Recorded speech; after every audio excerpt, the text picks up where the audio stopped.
अस्सलाम वालेकुम स्टूडेंट। हम लोग आजकल जो टॉपिक हमारे चल रहा है वो है आइडेंटिफिकेशन यानी शनाख्त। तो अब तक हमने इस टॉपिक के अंदर रेस या नेशनलिटी इसको कवर कर लिया था।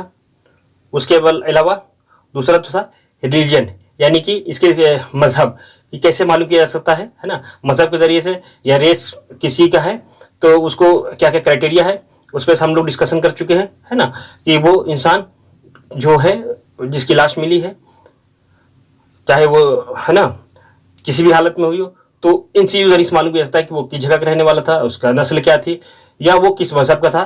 तो हम लोग इसके ताल्लुक से अब तक पढ़ चुके हैं। अब हम इसकी आगे की बात करते हैं, और वो आज हम लोग जो पढ़ेंगे वो है स्ट्रेचर यानी कि बिल्ट, यानी कि उसकी लंबाई कितनी थी इंसान की, जो कि ऐसी कंडीशन में उसकी बॉडी मिली, है ना, जो कि म्यूटिलेटेड थी या फ्रेगमेंटेड या बिल्कुल सड़ी गली लाश थी, है ना, और इसमें सिर्फ बोन ही मिला, है ना। तो कैसे मालूम किया जाता है कि वो, और बचा बोन भी कुछ हिस्सा ही मिला, मान लीजिए उसका अपर लिम्ब का कुछ हिस्सा पार्ट मिला या लोअर लिम्ब का कुछ हिस्सा मिला, ठीक है ना। तो इन सबको इकट्ठा करने के बाद ये एक जो अभी आपको आगे आप बताएंगे वो क्या है, एक तरह का फार्मूला दिया गया है ना। फार्मूले के जरिए से मालूम किया जाता है कि एक इंसान की लंबाई कितनी हो सकती है। तो आइए हम इसको पढ़ने की कोशिश करते हैं। अब जो ऊपर इंट्रोडक्शन है इसको अभी और आपको क्लियर हो जाएगा जब हम एक एक पॉइंट को इस पर डिस्कस करेंगे। यानी कि structure of the individual and dimensions of the body part, क्या है कि इंसान के स्ट्रक्चर और उसके बॉडी पार्ट का डायमेंशंस क्या है, इसको कैसे हम मालूम कर सकते हैं, है ना, उसके लिए क्या क्या फार्मूले हैं। तो हम इसको पढ़ने की कोशिश करते हैं। अब कह रहे हैं कि किसी इंसान का जो है हाइट या उसका स्ट्रेचर भी पढ़ लीजिए, या स्ट्रेचर पढ़ लीजिए या स्ट्रेचर, दोनों पढ़ सकते हैं आप, ठीक है ना। अगर किसी इंसान की हाइट या उसका स्ट्रेचर क्या है, इसको बराबर is equal to the height from tip of middle finger, ठीक है ना। एक तरफ की मिडिल फिंगर ले लिया हमने, राइट साइड की ले लिया, फिर दूसरी तरफ की लेफ्ट साइड की मिडिल फिंगर ले लिए, ठीक है ना। उसके बाद और उसको दोनों हाथ को आर्च को बिल्कुल फ्लेक्स कर दीजिए, ठीक है, बिल्कुल फैला दीजिए। उसके बाद इन दोनों की जो लंबाई निकल के आएगी, ठीक है ना, तो वो लंबाई किसकी होगी, यानी कि उस इंसान की जिसकी बॉडी मिली है उसकी क्या होगी, वो हाइट, यानी उसके जरिए से मालूम किया जा सकता है उसकी हाइट क्या होगी। और अच्छा स्टूडेंट, अब मैं समझता हूँ ये समझ में आ गया। अब इसको पढ़िएगा तो आपको इंशाल्लाह समझ में आ जाएगा। अब हम बात करते हैं दूसरे पॉइंट की। वो क्या है कि the length of the person is equal from the tip of middle finger up to the level of acromion process. Acromion process जानते हैं आप, इसको प्ले में होता है। तो कह रहे यहां से मिडिल फिंगर के टिप से और एक्रोमियम प्रोसेस तक का, और उसको 2 से क्या कर देंगे, मल्टीप्लाई कर देंगे, ठीक है, और उसमें फुल 30 ऐड कर देंगे। तो क्या है उसके जरिए से ये सेंटीमीटर में, है ना, निकालेंगे तो 30 सेंटीमीटर या 34 सेंटीमीटर इक्वल हो जाएगा। तो इसमें मतलब कह रहे हैं कि आप जो है उसकी जो लेंथ निकल के आएगी, ठीक है ना, यानी मिडिल फिंगर से और एक्रोमियम प्रोसेस तक का, ठीक है ना, वहां से जो उसका लेंथ होगी नापने के बाद, तो सेंटीमीटर में नापेंगे तो उसके अंदर जो निकल के आएगा, है ना, वो जो है कितना होगी, वही इस इंसान की क्या हो जाएगी, उसकी इंसान की लेंथ होगी। ओके फ्रेंड, अब तीसरी बात करते हैं कि द हाइट ऑफ इंडिविजुअल, किसी इंसान की कितने है इंडिविजुअल, इज इक्वल टू कहां से बराबर होती है, distance from the level of pubic symphysis. Pubic symphysis है ना, इनाटमी आपने अल्हम्दुलिल्लाह अच्छे से पढ़ा है, तो आप लोग समझ जाते हैं पीबिक सिम्फाइसिस कहां है, वहां से लेकर के कहां तक, हील तक, है ना, एडी पे चले आई, वहां के दरमियान, और उसको 2 से मल्टीप्लाई कर दिए, तो इसका जो इतना उसका जो है क्या इक्वल आएगा, ठीक है ना, वो इसकी क्या बताएगा, उसकी लेंथ उस इंसान की कितनी है, इसके जरिए से मालूम किया जा सकता है। तो फ्रेंड हम लोग बात करते हैं चौथे पॉइंट की। आसान है, बहुत मुश्किल नहीं है, इसको 1-2 बार आप पढ़िएगा तो सब आसान क्लियर हो जाएगा आपका। अब चौथा पॉइंट है कि the height of the individual is equal to the from the level of vertebra, है ना, vertex up to the level of pubic symphysis into 2। यहां पर भी वही कह रहे हैं कि जो है वर्टेक्स, है ना, ये कहां होता है, जो वर्टेक्स ये जो कितना है, ये ब्रेन के, है ना, ये स्कल बोन में, यहाँ से वर्टेक्स लेकर के सिम्पाइसिस प्यूबिक के दरमियान अगर मेजर किया जाएगा और उसको 2 से मल्टीप्लाई कर देंगे, तो ये जो इक्वल आएगा, तो वही इक्वल इसके इक्वल होगा जो उसके इंसान की बॉडी की लेंथ इसके जरिए से मालूम हो जाएगी। अब नंबर 5 बात करते हैं कि the structure of the individual is distance from the level of external नोच, ठीक है ना। एक्सटर्नल नोच भी कहाँ होता था, स्कैपुला में होता है। वहां से अगर आप नाप कर रहे हैं और पीबिक सिम्फाइसिस तक आ रहे हैं और उसमें कितने 3.3 से मल्टीप्लाई करते रहे, मल्टीप्लाई करने के बाद, है ना, तो जो इसका इक्वल आएगा तो वो इक्वल किसके होगा, उस इंसान की बॉडी की इक्वल होगा। अब हम बात करते हैं 6 पॉइंट, नंबर 6 पॉइंट की। मैं इसलिए जल्दी जल्दी इसको कवर करने की कोशिश करूँ, चूंकि ये बहुत लंबा है और बहुत मुश्किल भी नहीं है, आसान है। इसको आप लोग दोबारा नोट बना के पढ़ने की कोशिश करिएगा था और सुन लीजिएगा तो इंशाल्लाह उसको आपको सब कवर हो जाएगा। और फिर छठा पॉइंट करें, the stretch of individual is the distance from the level of tip of olecranon process. ये भी क्या है, इसका प्रॉब्लम होता है up to the level of tip of the middle finger. इसको यहां से यहां तक ना मेजर करेंगे, उसके बाद किससे मल्टीप्लाई कर देंगे 3.7। इसका जो इक्वल आएगा वो इक्वल होगा इंसान की बॉडी के। और फिर करेंगे नंबर 7वां पॉइंट है कि the stature of individual is equal to the length of vertebral column. Vertebral column से वहां तक वो मेजर करेंगे, उसको मल्टीप्लाई कर देंगे 2.94, सभी की यूनिट क्या रहेगी, सेंटीमीटर में रहेगी। तो वो क्या हो जाएगा, उसके लंबाई जो इक्वल आएगा उसकी लंबाई निकल के आ जाएगी, वो इंसान की लंबाई क्या होगी। अब ये देखिए कि इंसान बताया पहले जो आपने हम लोग पढ़ा था ना कि एक मिडिल राइट साइड की मिडिल फिंगर, लेफ्ट साइड की मिडिल फिंगर को जब पूरी बॉडी आर्च हो ना, फिर पूरी तरह से फ्लेक्स हो, तो क्या हो आर्च तो पूरा फ्लेक्स हो, तो उसके अंदर जो निकालेंगे वो जो इक्वल आएगा वो उसके इंसान की जो एक बॉडी की लेंथ होगी वो उसे पता लग जाएगा। तो स्टूडेंट ये था क्या कि आइडेंटिफिकेशन बाय द इसके स्ट्रेचर या बिल्ड, इसके जरिए से हम मालूम कर सकते हैं।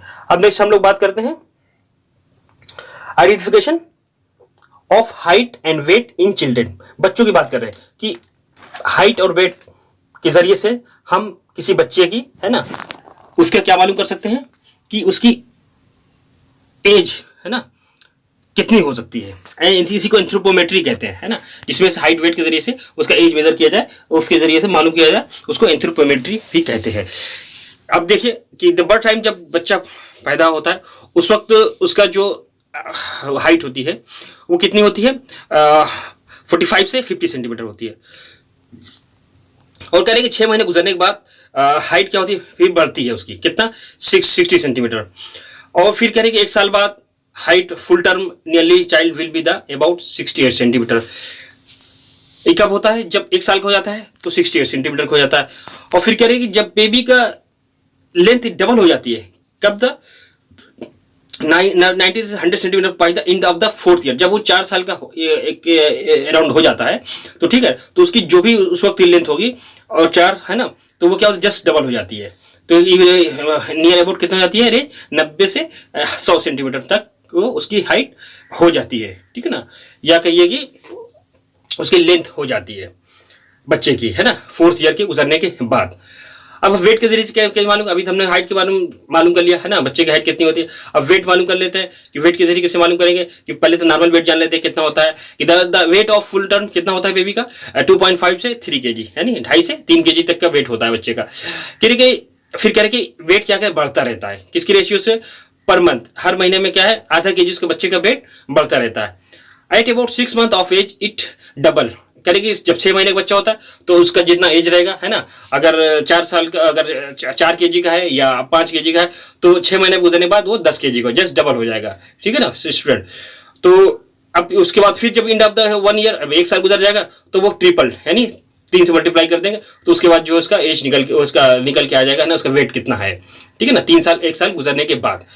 और फिर कह एज जैसे जैसे उसकी एज बढ़ती जाती है उसमें क्या होता है वेरिएशंस हाइट और वेट में आता जाता है। तो इसलिए कह रहे हैं कि जो है इसकी वजह से ही जो है इसको बहुत ही ज़्यादा अच्छा मेजरमेंट नहीं माना जाता है ना, कि अगर इंसान चूंकि इतना ज़्यादा वेरिएशन है, ठीक है ना, हर साल 6 महीने पे चेंज हो रहा है, साल भर पे चेंज हो रहा है और 2 साल पे उसका और ज़्यादा चेंज हो जा रहा है ना, जब जूना तीगना हो जा रहा है। तो इसलिए करीब इतना वेरिएशन की वजह से हाइट वेट से अगर मालूम करना चाहें तो बहुत ही ज़्यादा मतलब रिलायबल नहीं होता है ना, कि बच्चे का एज या उसका हाइट कितनी रही होगी, इन सब चीज़ों को जरूरत नहीं। अब ये कह रहे कि मेडिको लीगल पर्पस इसका बहुत ज़्यादा अहमियत नहीं है। अब जब ना अहमियत नहीं तो फिर लिखा क्यों, है ना, एक क्वेश्चन ये होता है। लेकिन अब चूंकि किताब में लिखा है और हमने भी पढ़ा है और आप भी पढ़िए है ना, और एग्जाम पॉइंट ऑफ व्यू से ही पढ़िए, लेकिन पढ़ना तो है, ठीक है ना। तो ये जो है इसको कह रहे हैं कि मेडिकल कानून तिब्बे कानूनी लिहाज से इसका ज़्यादा इंपॉर्टेंट नहीं है। ओके फ्रेंड, अब हम लोग बात करते हैं सेक्स यानी कि जीन्स के हिसाब से हम कैसे मालूम करेंगे कि जीन्स यानी कि किसी का सेक्स है तो वो मेल बेबी है या फीमेल बेबी, या कोई इंसान मेल है या फीमेल है ना, मर्द है या औरत है, उसको कैसे जरिए से आइडेंटिफाई किया जाएगा, शनाख्त की जाएगी उस वक्त जबकि क्या है बॉडी बिल्कुल क्या होगी, मतलब मुर्दा लाश हो है ना, और उसका कुछ हिस्सा बिल्कुल क्या हो कि बिल्कुल सड़ गल गया हो है ना। तो वो सारी चीज़ें देखने के बाद उसके और जो पार्ट बचे हुए हैं है ना, उसके जरिए से मालूम करने की कोशिश की जाएगी कि वो किस जो है उसका है, मर्द मेल है या फीमेल है, ठीक है ना। तो हम लोग उसको अब पढ़ने की कोशिश करते हैं या समझने की कोशिश करते हैं।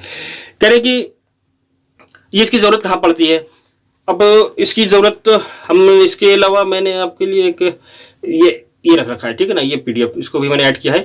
तो यहाँ पे थोड़ा सा नोट में क्लियर ज़्यादा नहीं था, तो आप इसको पढ़ने की कोशिश करिए। अगर नहीं समझ में आता तो आप इसमें सीधा से यहाँ पे आ जाइए। तो ये कह रहे हैं कि determination of age is important. इसका इंपॉर्टेंट क्या है, इसकी अहमियत क्या है, ठीक है ना। कह रहे हैं कि एक तो इंसान जिंदा है, एक में अहमियत होती है इसकी, और एक मुर्दा इंसान में भी अहमियत होती है उसकी, ठीक है ना। अभी दोनों हम आगे मिसाल जब पढ़ते रहेंगे समझ में आ जाएगा। अब कह रहे हैं कि एक पर्सन है, उसके बारे में जानना होगा कि वो किस मतलब जिन्स से है ना। कुछ लोग में ऐसे होते हैं कि उनके अंदर कोई चीज अपीयरेंस होती नहीं है ना, एम्बिगुअस होते, डाउटफुल होते हैं कि वो मेल है या फीमेल है।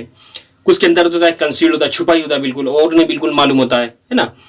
तो अब ये person appears to possess sex organ of both sexes. कुछ इंसान ऐसे भी होते हैं जिनके अंदर मेल फीमेल दोनों कैरेक्टर मौजूद होते हैं, ठीक है ना।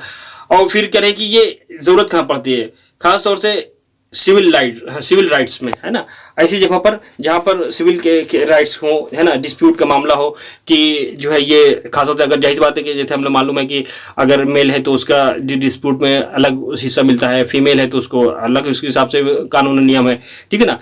तो और इसके अलावा जो है शादी तलाक ताल्लुक से ज़िना किया, नामर्दी यानी किसी ने के साथ ज़िना किया, उसके बाद कह दिया कि नहीं भाई उसके अंदर तो ये अहलियत ही नहीं थी, है ना, कि वो किसी के साथ ऐसा कर सके, तो उसमें भी उसका क्या होगा, चेक किया जाएगा उसके सेक्स को, है ना, कि उसके अंदर ये खुसूसियत थी या नहीं थी।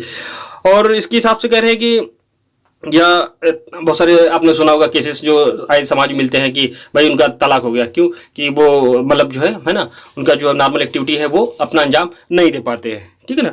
इस तरह से था। या खैर स्पोर्ट में यानी खेलों में ये चीज़ देखा गया है कि जो आप जैसे जानते हैं कि वो इंसान जिसके अंदर दोनों कैरेक्टर हो, मेल और फीमेल दोनों, तो उनके अंदर ये टेंडेंसी होती है कि वो सबसे ज़्यादा मतलब उनकी ताकत बहुत ज़्यादा होती है।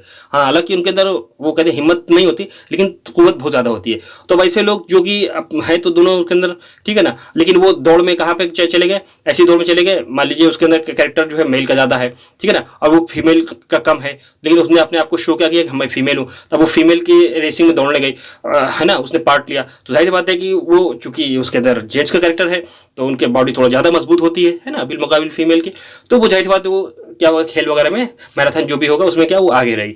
तो इन सब चीज़ों के बचने के लिए, है ना, इसका सेक्स की इंपॉर्टेंस होती है, इसकी अहमियत होती है। अब ये करें कि इसके कुछ वो होते हैं कि जैसे कैसे मालूम किया जाए,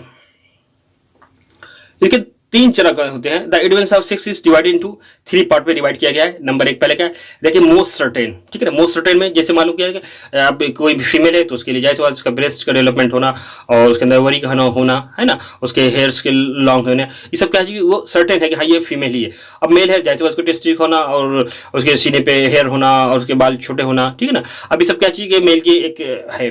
द हाईली प्रोबेबल, एक जगह ऐसी जगह ना कि मोस्ट सर्टेन हो गया। दूसरी बात कह रही है कि हाईली प्रोबेबल यानी कि जो है करीने कयास सबूत, यानी कि एक करीन अंदाजा लगा सकते हैं हाँ भाई इसकी दाढ़ी है कि नहीं। मान लीजिए दाढ़ी जेंट्स में होती है, फीमेल में तो होती नहीं है ना। एक तो इसके अंदाजा से लिया जा सकता है, और एक एहतमाली सबूत यानी प्रिजम्पटिव, यानी कि ये मालूम किया था कि यार जो है कि इसमें पता नहीं हो सकता है कि नहीं हो सकता है, कि यानी कि किसी इस्तेमाली शनाख्त किसी फर्द की ज़ाहिरी देख या दिखाव और चेहरे की नाक नक्शा से की जाती है। मतलब जैसे बाल की वजह है, दाढ़ी की मौजूदगी, है ना, या कपड़े आदात, चूँकि चाल चलन कैसा है, ठीक है ना, गुफ्तगू के अंदाज से काफ़ी हद तक मालूम किया जाता है कि हाँ ये मेल है या फीमेल है, ठीक है ना, उसके अंदाज से मालूम हो जाएगा। अब लेकिन कुछ लोग ऐसे होते हैं कि जिन दोनों चीज़ मौजूद है, तो जाहिर सी बात है कि वो तो फिर अब वो किस कैटेगरी में रखा जाए उन्हें, है ना। तो इसलिए इसका यहाँ पर बहुत ज़्यादा इंपॉर्टेंस हो जाती है इसकी सेक्स के बाद ताल्लुक से। और ये तो सीखा स्टूडेंट आपने ये देख लिया तीनों चीज़ को, आप इसको लिख करके इसका नोट बना लीजिएगा। और पॉजिटिव है ना एविडेंस ऑफ सेक्स के 6% टू बी एस्टेब्लिश, कहना फिजिकल एग्जामिनेशन में क्या कहा जाएगा, माइक्रोस्कोपिंग में बार बॉडी क्रोमोसोम है ना, क्रोमेटिन वगैरह जब अगर बहुत डीप जाएंगे तो वहाँ के जरिए से भी मालूम किया जाएगा, है ना, कि चलिए इस सब में सर्टेन से में नहीं मालूम किया था, उसमें कोई इस्तेमाल है, तो वो क्या है पूरा फिर माइक्रोस्कोपिक लेवल पर उसकी जाँच होगी, तब वहाँ से मालूम हो जाएगा, है ना, कि एग्जैक्ट में उस इंसान का क्या है, वो जेंट्स है या फीमेल है, ठीक है ना स्टूडेंट। तो एक तरी बात हो गई। अब हम लोग बात करते हैं कि सेक्स डिटरमिनेटेड फ्रॉम बोन। अब ऐसे जो इंसान की बॉडी के जो है सारी चीज़ें सलगड़ गई थी, सिर्फ उसके बोन मिले। तो अब तो जाहिर सी बात है कि अब यहाँ तो ना सर्टेन साइन मिल रहा है, ना प्रिजम्पटिव साइन मिल रहा है, और किसी तरह से भी नहीं मालूम हो पा रहा है कि ये क्या रही होगी, है ना, ये बॉडी जिसकी मिली है, ठीक है, इसका सिर्फ स्केलेटन ही बाकी रह गया। तो इसके जरिए से क्या करेंगे, तो अब उसको बोन्स के जरिए से अगर मिल रही है तो बोन के जरिए से मालूम किया जा सकता है ना, कि जो है ये मेल की या फीमेल। अब हम देख लेते हैं स्केलेटन में, जैसे मेल का है बिगर इन साइज। अब मेल का स्केलेटन क्या होता है, वो बड़ा होता है ना, फीमेल का स्केलेटन छोटा होता है। और ridges are more prominent, male में ज़्यादा होते हैं, इसमें रिल्स प्रोमिनेंट होती हैं।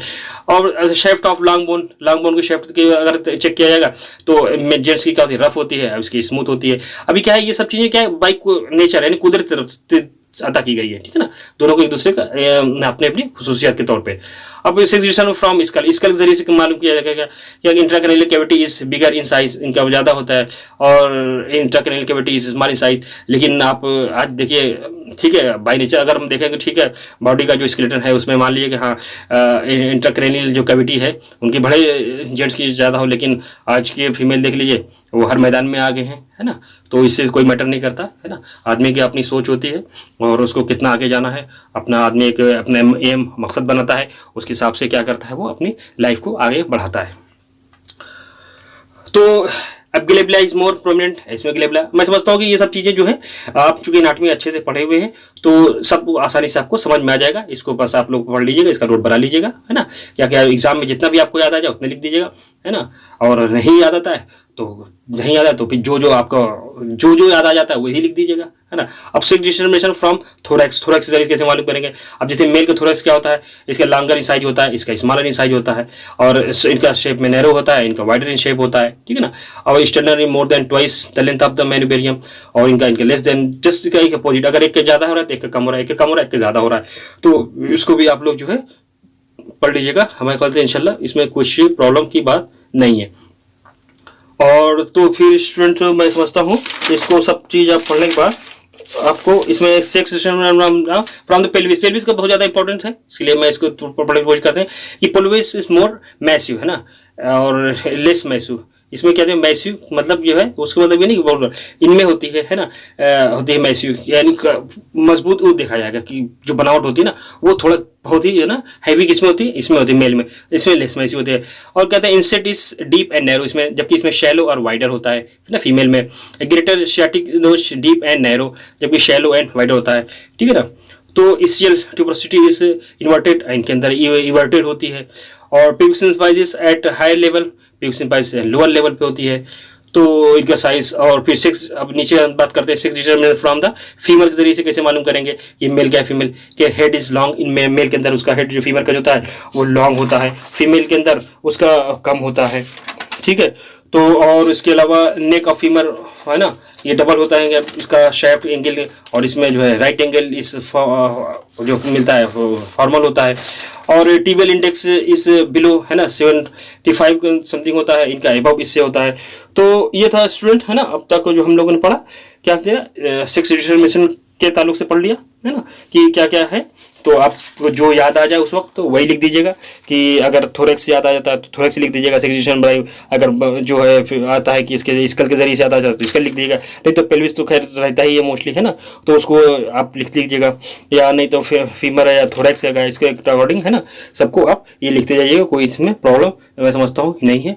ओके स्टूडेंट, तो ये थी बात, है ना। आज हमने भी 3 करने की कोशिश की। नंबर 1 तो हमने ये पढ़ा कि जो है आइडेंटिफिकेशन बाय द स्ट्रेचर या बिल्ट, है ना। फिर नंबर 2 था identification by height and weight in children, इसको पढ़ लिया हमने, कवर कर लिया। और तीसरा सेक्स, यानी जिसके ताल्लुक से हमने पढ़ लिया। और मैं समझता हूँ कि आज के लिए हमारे लिए इतना काफ़ी है, ठीक है स्टूडेंट। तो आप लोग इसको पढ़िए, इसको नोट बनाइए, कोई कन्फ्यूजन हमसे ज़रूर पूछिए। चलिए तब तक हम नेक्स्ट लेक्चर की हम तैयारी करते हैं, आप भी इसको पढ़िए समझिए, और इंशाल्लाह फिर हम मिलते हैं। अल्लाह